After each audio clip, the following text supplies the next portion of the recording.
Okay, so again, this is the law. See, that shows its paragraph, and it stops right here. And this is the editor's notes. Then you end up having what's called a law review, which is a law school is going to look at the law and write some interesting things about it. But you can't convict somebody of killing somebody else unless somebody died.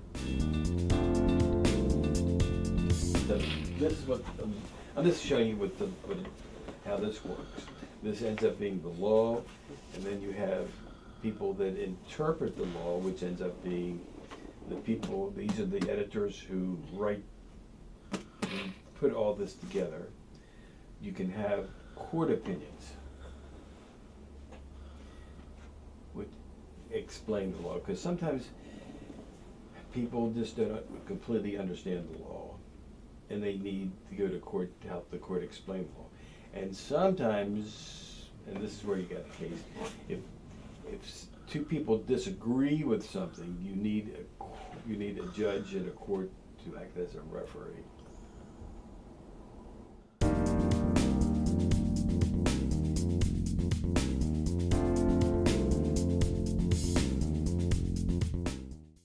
I would like to tell you about the harbor school which I attend. I'm an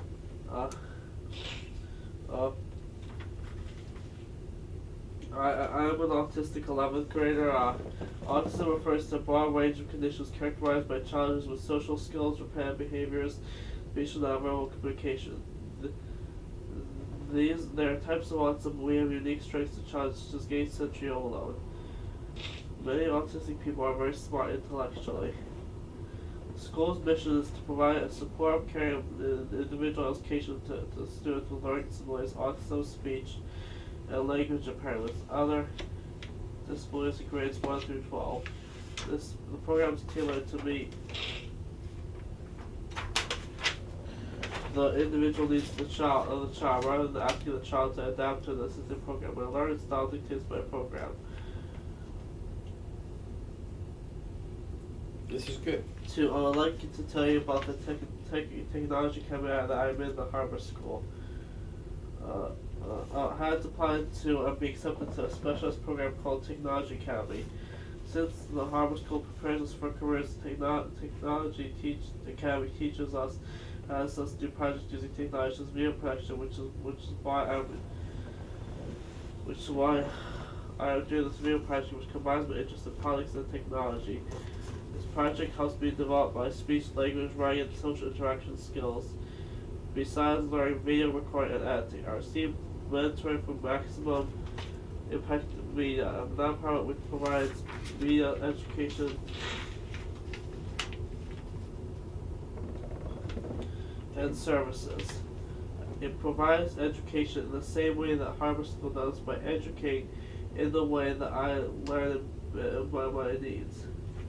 I would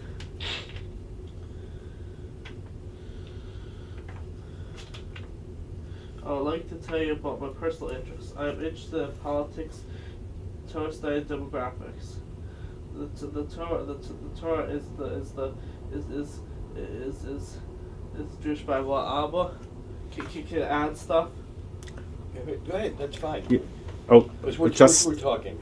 Yeah, just like you're talking. I just did this to help you. Okay. If you want to add anything, you want to add anything, it's fine. Okay. This way it keeps you from stuttering, because we learned that last time when we made the video. Okay, but start this section number over again. Okay, alright.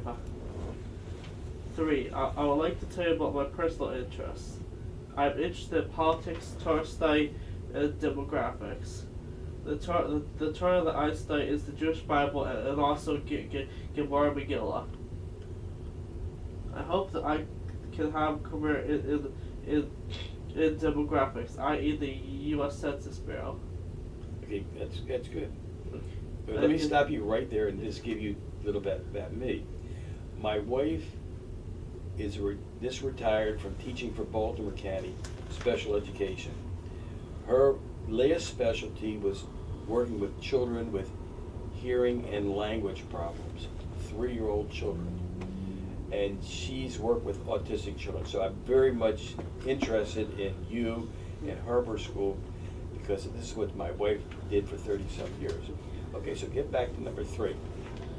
So you know about me. I did another project about the demographics of the Broadway Jewish community, which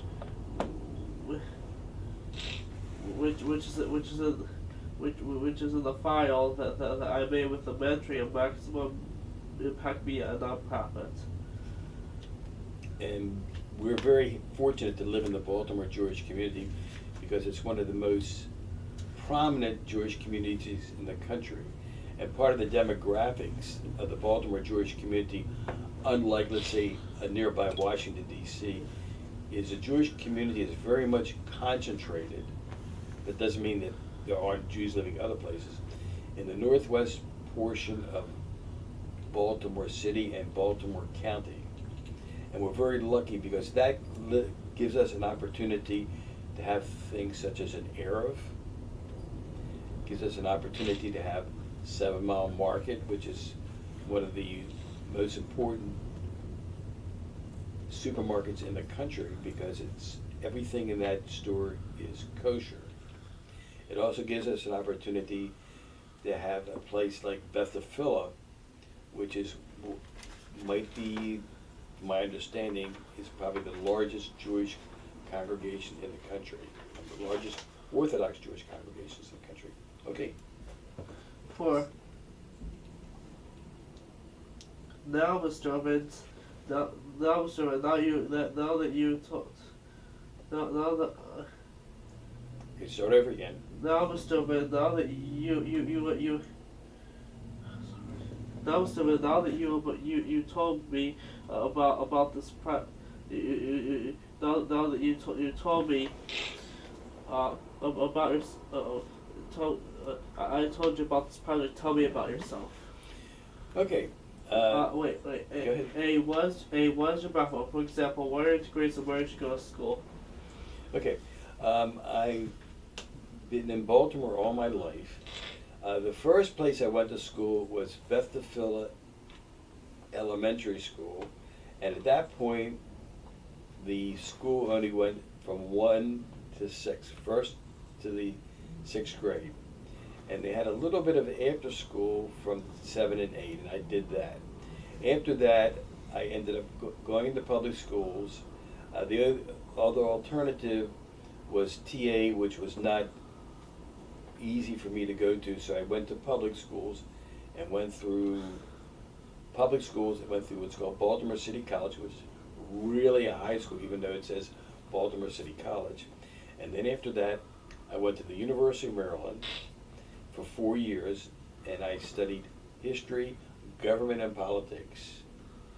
And after that, I went through 3 years of law school at the University of Maryland, which is located in Baltimore City. And after that, after I became a lawyer, I ended up going to Johns Hopkins University and did what's called a Master of Liberal Arts, which ended up being a lot of fun. And then, in between all that, in 1974, I was elected to the Maryland House of Delegates, representing Pikesville, a bit of Owings Mills, Randallstown, and I did that for 20 years to 1995. And since 1995, I've been a lawyer here in the Pikesville area in Baltimore County. And that's me. Just to give you a little background.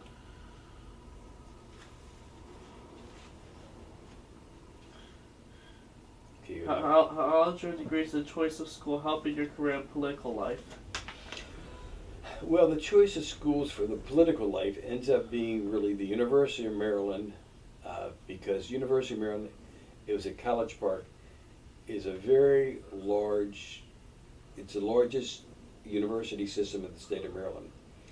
And what it did, it got me involved in politics. I ran in and won the student government legislature And then in my senior year, I was president of the University of Maryland Student Government, which is for the entire University of Maryland College Park School. And what that did, that gave me the confidence. Because it was a large population, it's maybe 23,000 people that I was representing. Gave me the confidence to try to run and be a member of the House of Delegates. So the choice of school helped develop me into, you might say, sort of a politician.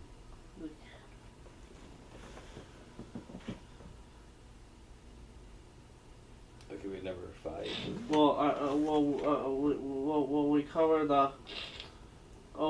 we covered 5A and B. Okay. 5C. What did you do in the Maryland House of Delegates position? Well, the most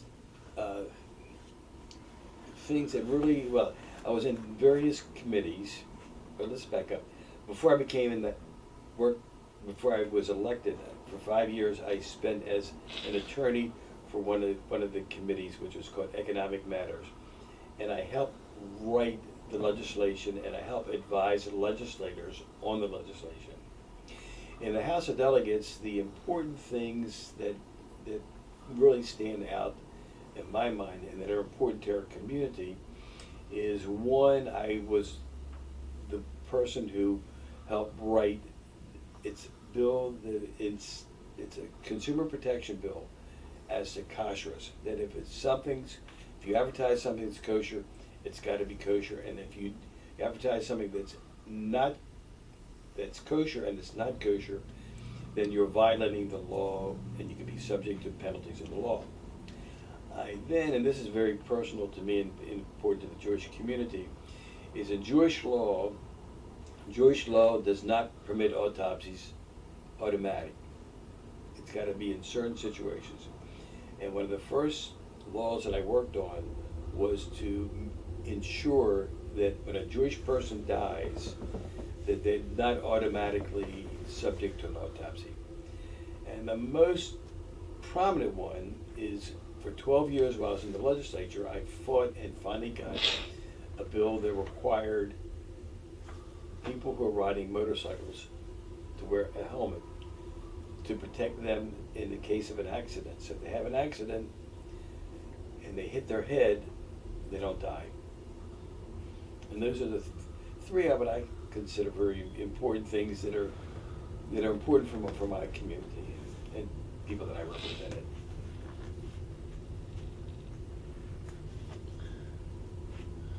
Why did you choose this position instead of available political roles? Well, I chose the House of Delegates, and in part it goes back to the demographics in the Jewish community. I felt being in the House of Delegates, and I started off being a lawyer for the House of Delegates, so I was familiar with the House of Delegates. But more important for me is that I'm representing the Jewish community and this is my community. And I just felt it was very important for me to help my community and be a part of a legislature that can help the Jewish community. And I thought it was important that I come and represent my community. And what I did is every day for 20 years that I had to be down in the legislature, I didn't stay down there, I drove every day. So, and the reason I did that is that so I can be back with my community and communicate with my community as to how they feel about things down in Annapolis.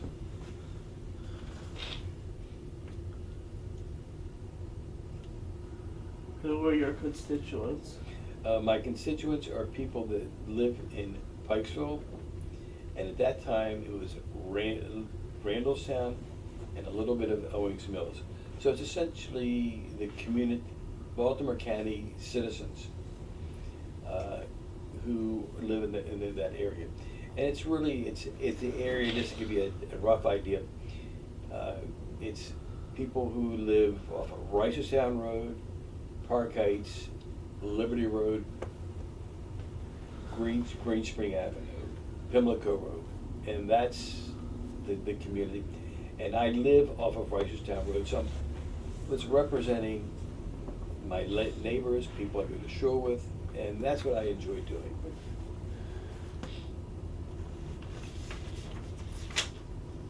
Well, what did you do to serve them? Say that again? Well, what did you do to serve them?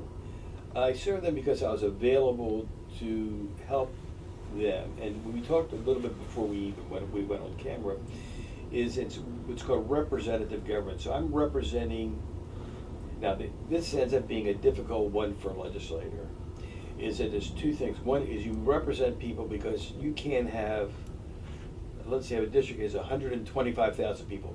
You can't have 125,000 people in each one of the 40-some districts coming down and voting. That's like too much. And people just, right now we can do it electronically. So we end up sending people to represent their district. And then each district generally is 3 delegates and 1 senator. Now the difficulty ends up coming is that sometimes you have to make a decision that you're not representing your district, you're representing sometimes your own personal view, how you feel about things. For example, you can have the people in the district might want the death penalty, but as an Orthodox Jew, I'm opposed to death penalty. So a difficulty comes in when you're trying to represent people's views, but sometimes their views aren't always the same as your views, and that's where it becomes difficult. And right now you're seeing this in our country because you have the government shutdown right now, and you have legislators who should really be representing their constituents, but they should also be representing the best interests of the country. So you can see the conflict right now when you watch the news of a legislator in an area where the people are not uncomfortable with a government shutdown, and the legislator has a different view of it. Could you please tell us something about the Safe Streets program that was discussed in your brochure? Okay, the Safe Street program. Now, people have 2 different views of what they call safe streets. The safe streets, with a lot of people, mean that the street is safe from crime. My safe streets was because I was involved in the past 8 years. I was on a advisory committee for Baltimore County to make the streets safe for people to walk and to bicycle. So it's really safe for bicyclists and pedestrians. And the reason is because representing the Orthodox Jewish community, people walk to shul. And very recently, if you can remember, they were giving out reflective belts so they can be seen. More importantly, at the time, and without mentioning names, in our own shul, one of our shul members got killed. If you want to use a Kleenex, one of our shul members was killed crossing Smith Avenue, not too far away from the shul. Another shul member, without mentioning names, was injured and still has signs of the injury. He was bicycling on Smith Avenue and was hit by a car. So safe streets really is meant to make the streets safe for pedestrians and bicyclists, and particularly in the Jewish community, where on Shabbos and Yom Tov, on the high holidays and the various holidays we have, people walk. And they're walking often at night, and they can't be seen readily. So we want to make sure the streets are safe. And safe will mean good lighting, which means that educating drivers, making sure if they're bike lanes, so bikes can have a safe place to go. So that's the safe street that I was interested in, and still interested in.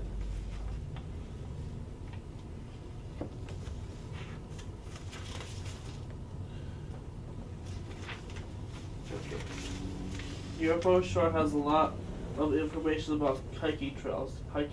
Yes. Could you please tell something about this? My interest is, because I'm an outdoor type person, is I like to camp, bicycle, canoe, kayak, outdoors. And what I did is, as something that's a service and something nice for people, is I had that brochure that you looked at, which talks about different places to hike and bike. And what I thought was important is to let people know places that they can get to easily, that don't cost any kind of real money. For example, we have the Patapsco State Park, where we have different hiking trails. We have places, a very special one, it goes right through Maryland. It's 42 miles long from the north end to the south end, or from the south end to the north end, the Appalachian Trail. It's a national trail. It's also run in part by the state of Maryland. And just to let people know about that, you also have places like Harper's Ferry, which is National Park, and that is where the Potomac River and the Shenandoah River meet, and there was a great different Civil War battles that occurred there. Also have what's called, and this is absolutely free, and it's very safe because there's no roads there, what's called the Chesapeake and Ohio Canal that goes along the Potomac River. So those are different things that I thought people would be interested in, and it's kind of a service. And okay.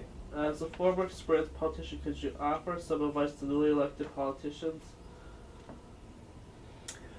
The real simple advice ends up being something that came a little bit out of the mouth of Governor Hogan in his recent inaugural, and that is really, and this is what's part of the problem we're having today. The advice is, and the governor said something, that he's out to do the people's business. So that is really, we shouldn't be concerned whether it's Republican or Democrat. You have to take a look that you are representing people in your district. This gets into your questions about demographics and representative government.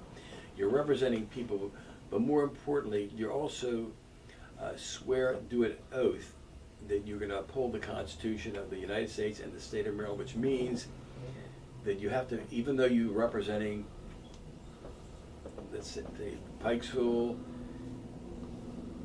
Owings Mills, you still have to do what's best for the entire state of Maryland.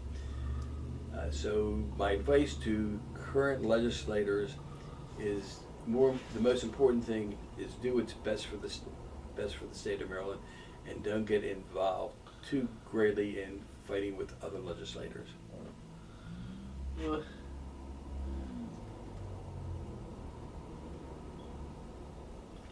What is gerrymandering? How does it affect your election? Well, gerrymandering is where, when we talked a little bit earlier, gerrymandering is a difficulty is that we have what's called one man, one vote, which is the Constitution. And that means each person, regardless of where they live, is entitled to one vote. Their one vote shouldn't be lessened because there's another area that has less people and more legislators. And gerrymandering, and because our state and the entire country is not drawn in neat little boxes.